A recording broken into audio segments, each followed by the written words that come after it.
dugsiga Salaama ayaa xaflad si heer sare ah loo soo agaasimay oo isugu jirta sagootinta ardaydii dhammaysatay iyo daahfurka sano dugsiyeedka cusub ee 2018-2019 ku qabtay Hotel Mansour ee magaalada Hargeysa.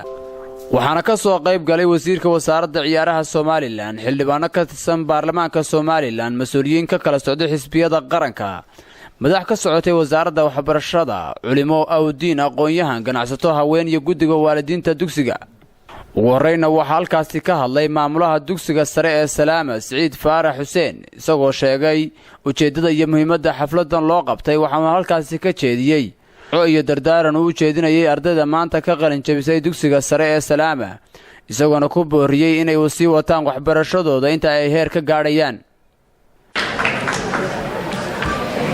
بعد الصلاة حفلة وهذا حفلة وطبعا اسباركان سنين بدلوا العليي وحفلة مكسي سوتينو أرضي كبحضي أما دفعتي كبحضي دفعتي شنابة كبحضي سلدوسيه دوسي كسرية سلامة يستمرك فريطان في سلدوسيه كرسو oo iyagana haddii alla yidhaahdo ardaydii kaalmaha imtixaanaadka ka gashay aynu halkan jawaa'is ku siin doono haddii alla yidhaahdo aynu ku maamuusi doono ayay dabcan xafladani daaranta.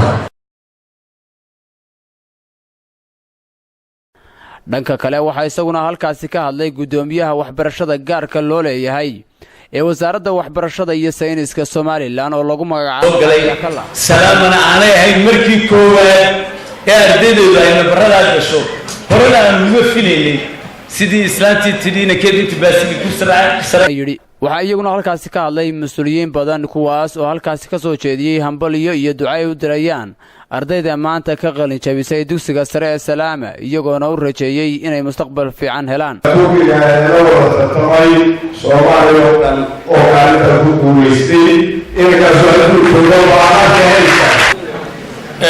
intaa kadib ruuxaantii hadal waliga dhameeyey waana aanu dala qaybsanaynaa runtii dareenka qiimaha iyo quruxda leh ee ka muuqda. sida dhici kara taaso garabka isqabsada dalkeena inaan difaacnaa, dalkeena waan u dhimana difaacnaa. assalaamu calaykum waraxmatullahi wabarakaatu.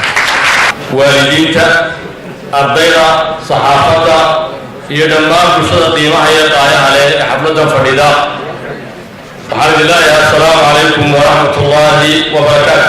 السلام. أنا ما أروح حيوان كم بدأ والدين تأتي سويلاتور. أنا أقول الآن أفكار والدين تقوى عليا. أنا أقول لهم بلين السلام تاعي. سكول هتي يوم فرابين كفرديو. بسوق الوقت يرجع. أدنى مركليان كلمة كوالدين تتواصل بهم.